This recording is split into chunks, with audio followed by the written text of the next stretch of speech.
everybody. Welcome back to another episode of Surrogate Hi, Social. everyone. My name is Jessica, and here we are. We have Monica today with us, as always. Today's episode is about understanding surrogate compensation and what it really includes, and some of the questions that you might have as a surrogate who may be looking into starting your own surrogacy journey. We'll jump right in, Monica. When people hear a number like $55,000, what do surrogates usually assume, but what does that actually include, and what is missing from that Yeah. number? So this is going to be specific to agency. So, I'll basically break down like our specific package. So we have a standard package for first-time surrogates, for proven surrogates, meaning you've completed a surrogacy before. And that doesn't necessarily mean that you completed your first surrogacy with us. We have lots of surrogates that join us for their second or third. So compensation can change for that reason, right? So compared to an experienced surrogate, that's where that base compensation means. So you're going to hear that word a lot, see that word a lot. It could also be referred to as pregnancy compensation. This is going to be your biggest allowance that you receive. And it's typically I would think, ours is based after heartbeat confirmation. So that's when you're officially pregnant. So you have a pregnancy test. Yes, you get a positive test, but per the terms of the contract, you're not released your big compensation, which is like either pregnancy comp or base compensation, until after the heartbeat confirmation. So how it works in most standard contract wording is, let's say you had a heartbeat confirmation in January, you're going to start receiving your first compensation, payment 1 of 10. So we'll use 55,000 because that's our base compensation for a first-time surrogate. So you will start receiving your payment 1 of 10 in February. And then every month that you remain pregnant, you receive payment 2, payment 3, and so on. If you make it to full term, which is beyond 38 weeks, then once you deliver, you receive your remaining balance. So if you're on payment 8, typically you're on payment 8 or 9. Then once you deliver, then those remaining balances are released to you. So like 8, 9, and 10, let's say. So you always will receive your full compensation for the base compensation as long as you deliver an uncomplicated, healthy baby to term. If you miscarry, let's say, that pregnancy compensation ends because you're no longer pregnant. So it's based on active pregnancy, a viable pregnancy. And what it can look like different to each program is how that allowance is that straight just for pregnancy comp, and then is all your allowances on top of it. So like with us, we have a monthly allowance or like a monthly stipend that you receive in addition to your base compensation. You receive that every month you're in contract. It's meant to cover incidentals like childcare, parking because you had to go to a doctor's appointment, eating out lunch that day because you had an hour appointment. Quite literally just an allowance to cover those little incidental things to help you comply with your contract. And you receive that until you give birth. So even if you don't get pregnant, let's say for 3 to 6 months, you still receive that monthly allowance while you're pregnant, while you're waiting to get pregnant.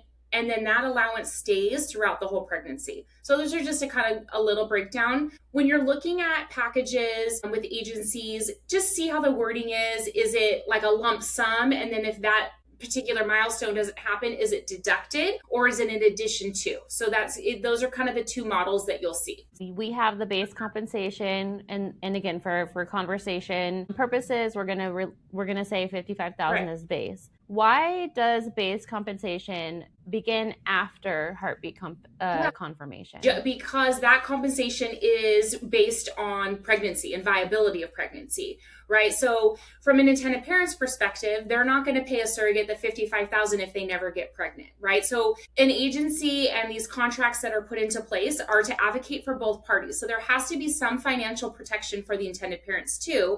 So then the compliance is on the other side. So based on milestones like heartbeat confirmation, a certain gestational week in the contract, like for an example, 16 weeks for maternity clothes, then that's when you release your maternity clothes allowance. If you don't make it to 16 weeks, you don't yet receive that allowance. It's just a little bit of a protection financially for the intended parents. So they're not just paying this lump sum. Let's say you have 2 failed transfers. You never obtain a positive pregnancy test, and that match doesn't move forward. I mean, it would be unfathomable for those intended parents to pay that kind of money out, and then have to restart again. So it's there for everyone's protection. Yeah, super fair. That makes sense. You kind of talked about it a little bit, but for us specifically, or as cell conceptions, why is it important to look at compensation as a package, right? So you were mentioning that some agencies might have that big number and then things are deducted.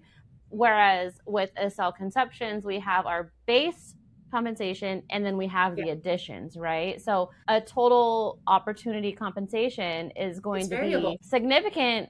It's going to variable, but it's a lot higher than the base pay of 55,000. So can you kind of just, you already mentioned maternity clothes, bed rest, cleaning, things like that, but what other factors might play into total compensation that a surrogate may receive throughout the pregnancy, you know, from contract signing to birth? So there's so quite literally, just to kind of go down the line, so there's a contract signing fee that you receive once contracts are finalized with your intended parent.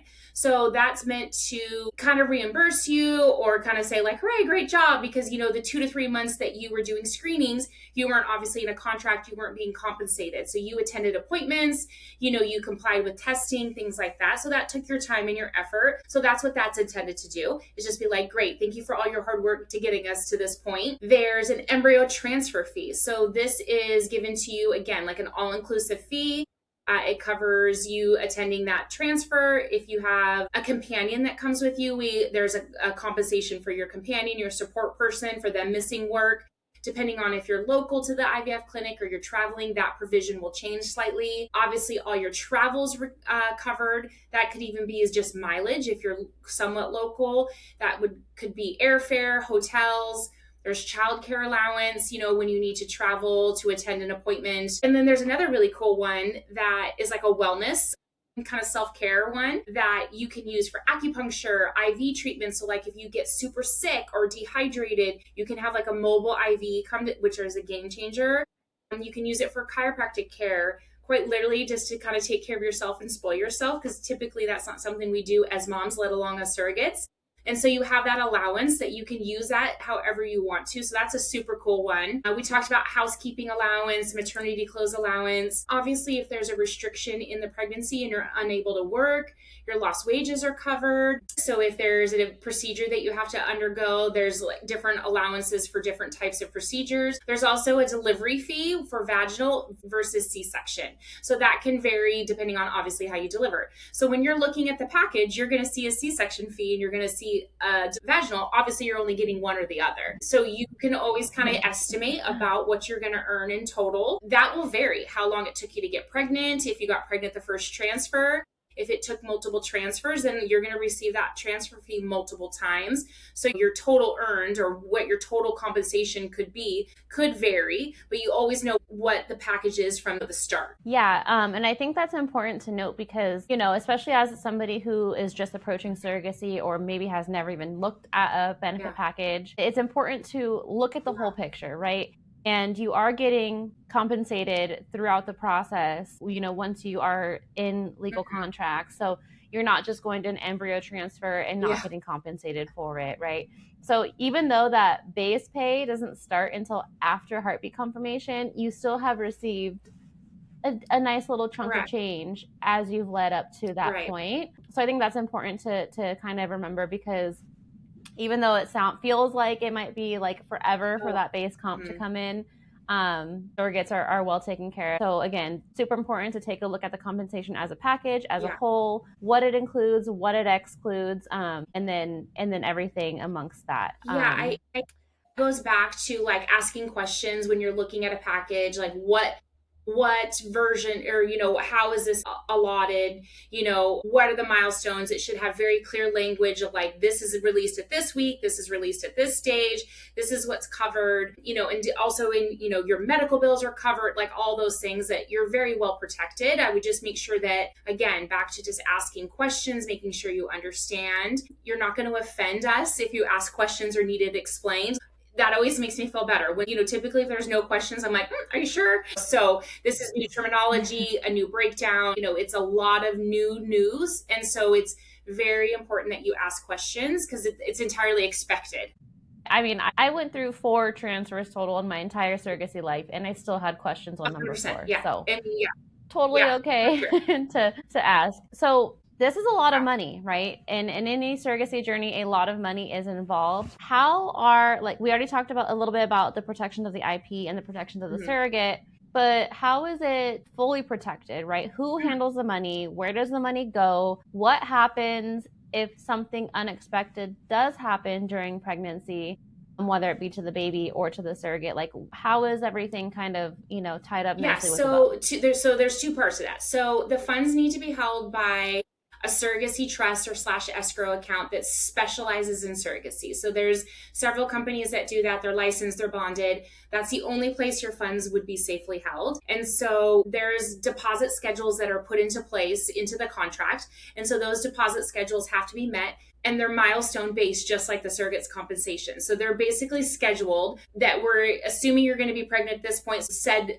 amount of funds need to be in this trust to cover all your allowances, your compensations, your medical expenses, your health insurance, whatever that looks like. So we don't come back to you and say, sorry, you have a medical bill pending that's now going to go to collections because there's not enough money, right? So that's what you really want to look at. Is there always going to be an excess, and not just to the penny, an excess? So you want a surplus in that trust because there's so many variables, right? So yes, this is a very structured, surrogacy is very structured. There's lots of rules and regulations and guidelines, but it's still a pregnancy, and it's still human bodies that we can't predict or kind of plan for everything. We always plan for the ifs, but when the ifs happen, we need to make sure those steps in like checks and balances are in place. So if there's a complication in a pregnancy and the pregnancy is no longer viable, so that could be just a heartbeat stopped pregnancies, it's a fetal demise, your compensation will adjust accordingly because the provisions are put into place based on the milestone of how many weeks you're pregnant for a viable pregnancy.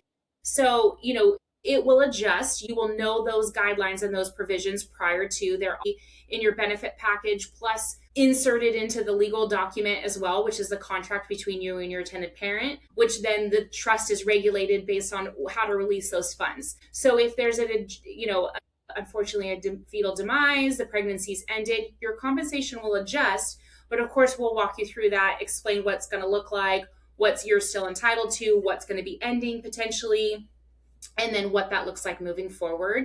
The same thing would apply to medical bills. So if there's like an unexpected medical bill, well, that's why we always budget high and make sure we have a surplus. Insurance is supposed to cover, let's say, 60% of a bill, and they bill you for 80%. Well, I want to make sure that I can still pay that at the higher rate if there was a different bill out for a provider, right? So those are all things that you just want to make sure are in place on your behalf.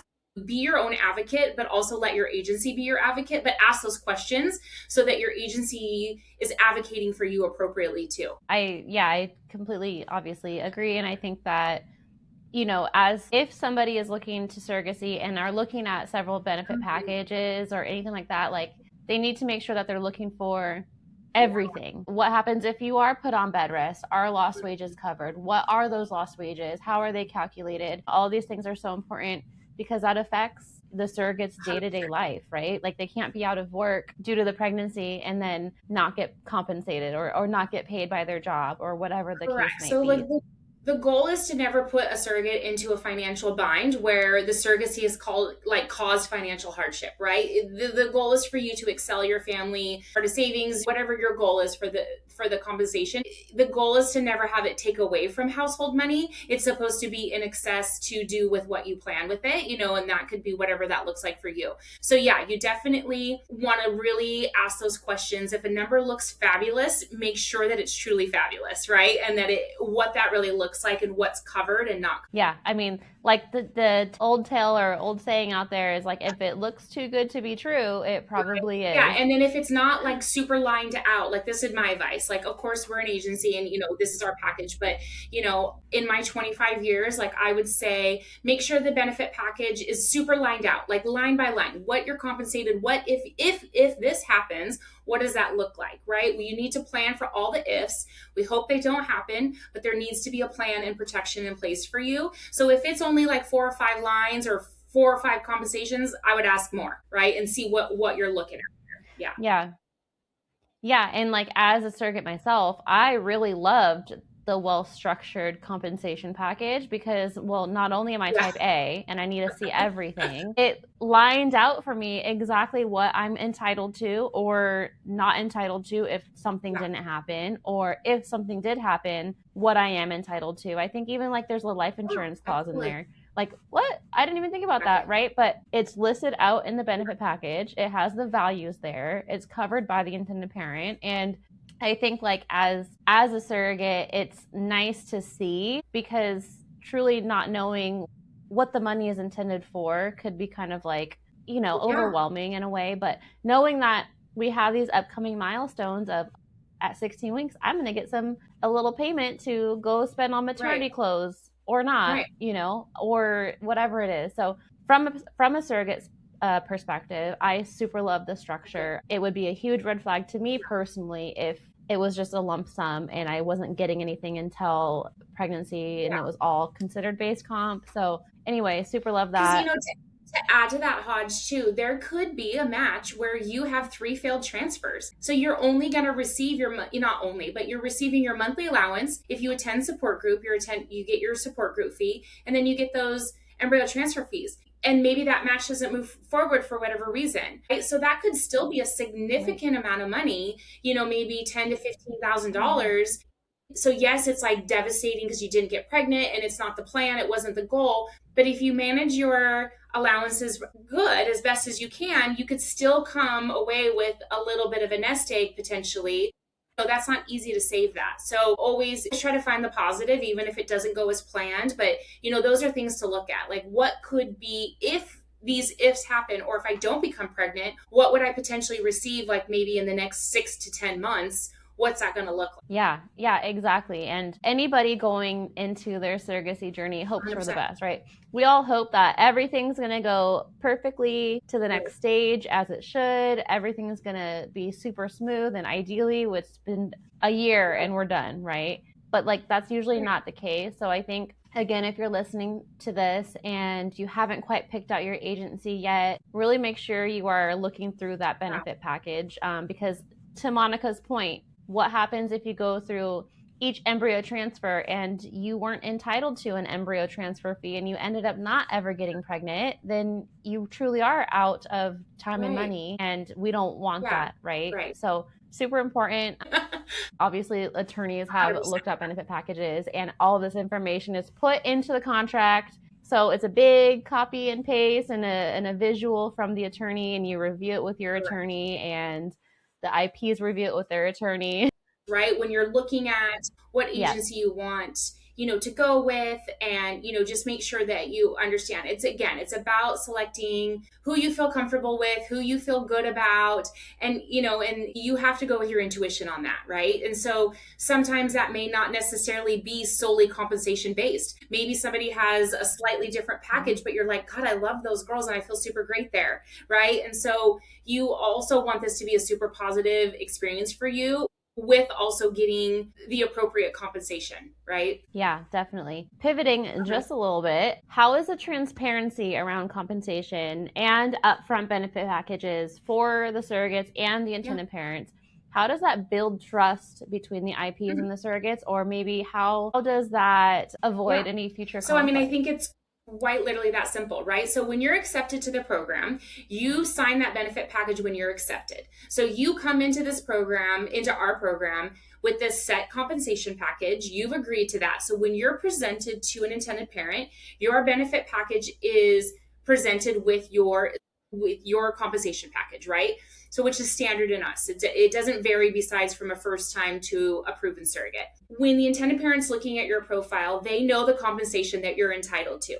There's your transparency, right? So we're not coming back to when we're all the way through a match, everyone's medically cleared, now we're at legal, and then this is what would prevent it. So from the surrogate side, the intended parents are going to come back and say, just kidding, we want to only pay you X, Y, and Z instead of this, and vice versa. From the intended parent side, the surrogate's not going to come back and say, well, just kidding, now I want a car and, blah, blah, blah, blah, right? So again, it's all about understanding and education from the get-go from both sides. So it's very clear, just as clear as the benefit packages for the surrogates, it's lined out just like that for the intended parents. So they quite literally see every compensation that could or would be released to the surrogate. So they're fully aware of what that looks like for them on the financial side for the budget.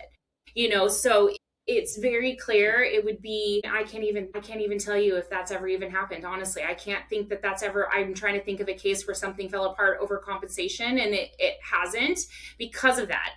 It couldn't be more clear. It's one of the first things we share with both parties. So one of the first things you see when you apply to our agency is your benefit package.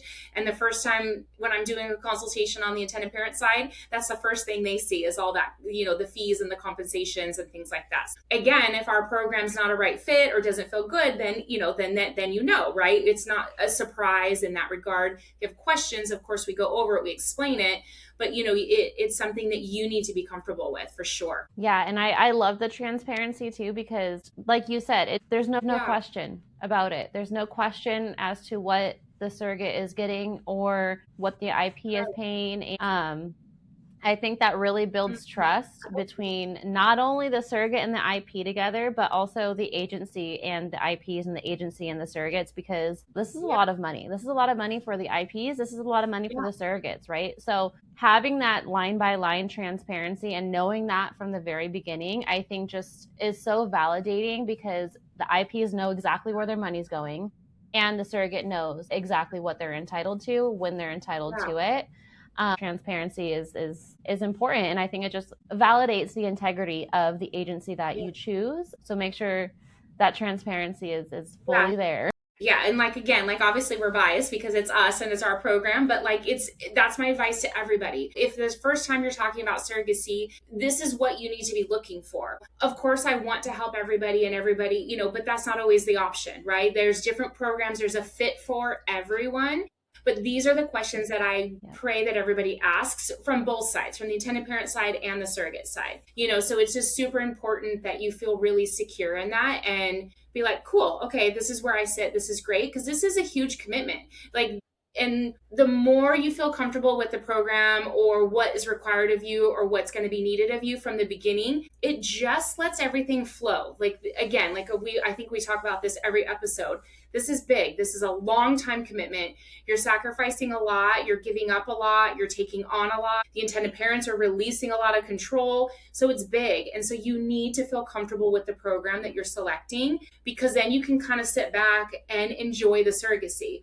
When you're fighting against every allowance or you're not clear, that's when we tend to have things that don't feel quite as smooth, right? So get that comfortable in the beginning, then that's when we have just easy peasy, a journey, even if things don't go exactly as 1, 2, and 3, but everyone's still happy in that movement. Yeah. Right. Yeah. Yeah. I mean, I think we kind of brushed on this a little bit, but to wrap it up a little, what would you want someone new to surrogacy to understand about compensation after hearing this episode? What is one piece of information or tip or something or other that you would want somebody new to the surrogacy industry? Yeah, I mean, I think we touched on it, but I'm a repeater, so I'll repeat it. I think just read what you're reading and understand it. And when you don't, ask questions. And if you get pushback or you don't feel comfortable asking questions, then keep looking. Find your place, find your tribe, find your vibe. There's a place for you. And sometimes it's not solely based on compensation. Don't let the compensation kind of like the big, a big pretty number motivate you. And if it's great and you find that, oh my gosh, that's amazing, right? But still ask these questions. When am I entitled to this? What does this look like? What if this happens? What if this happens? How am I protected? And vice versa. Same thing for intended parents. Same question. What is the estimation of fees? What am I supposed to pay my surrogate? What is she entitled to if this happens, right? So I think it truly just goes back to, how are things documented? Is it clear to you? I'm a super visual person, so I tend to line things out just because that's how it looks peaceful to my brain and my eyes. So if that's not how your brain commutes it, processes it, then ask different questions and we'll explain it to you in a different way that's totally reasonable. So I think it just goes back to making sure everything's super clear and you feel comfortable, right? Surrogacy is a lot of intuition. Yeah, I Yeah, agree. it's a lot of intuition in the beginning Yeah, it stages, is. which is wild to say because like this is a big commitment, but it true. And I tell intended parents the same thing: picking your surrogate, picking your agency. It's a lot of intuition, right? This is where you need to feel like, okay, I feel safe here, right? I feel this is a good place for me. Yeah, I mean, yeah, there's something definitely to say about our gut instincts, and that is something to follow. It is. If you are feeling weird about something, then to Monica's point, ask more Yeah, questions or yeah, move on. And I think from like a surrogate point, right? I've carried two hmm surrogate babies to term, and before that, I did two failed transfers for two other hmm families. I think like the one thing that I would say to somebody new to surrogacy, or maybe somebody who hasn't really dug deep into it, is kind of piggybacking off of what you said, to not chase the highest yeah, number. There's going to be lots of things that you see on social media. You're going to see lots of surrogacy ads. You're yeah, going to see companies popping up and promising you all of these things, or promising you a match in a yeah, month. And, I think that tread with caution, follow yeah, your gut, but just remember that the blingiest isn't always the yeah. And not best. just yeah, But there's again, programs out there to that are Monica's point, like fabulous, maybe, right? So I mean, yeah, yeah, of it's not course. we're not intending on speaking on other programs too much. I think it's just a broad spectrum of like ask the questions, be comfortable, what it Yeah. looks like. I'll tell you that it takes 2 to 4 months if we're lucky to get accepted into the program. So if somebody's saying they can match you in a week and you just filled out a preliminary like a questionnaire that's just like, yes, I've had 2 pregnancies and this is my name and number, and you get an email back saying we have a match for you, I would ask some questions on that, right? Like, who are they matching you with and what does their matching protocol look like? Again, every program's for every Yep. person. So if it's not too much that you're worried about of who you get matched with or why, then maybe that's the program for you, right? Again, it goes back to that there's a place for everybody. But if that gives you some pause, or you think, oh, that was cool, or then like if let's say as an example, you talk to us and we'll say like, okay, it takes 2 to 3 months. This is why, because there's a lot of application processing and all these things need checks and balances. So just again, we can't say it enough. Like ask questions and then ask another question. Yeah. Well, we Yeah, dug deep into compensation, and I'm sure there are for still sure. questions. So if you do have any questions, feel free to reach out to us via social media. You can shoot us emails, however you'd like to contact us. We are happy to Yeah. chat. Otherwise, we will see Yeah, you thank next you so week. much. And yeah, like Jessica said, if you have questions about it, we can always go through the benefit package specifically with you. But we thank you guys so much and we'll see you soon.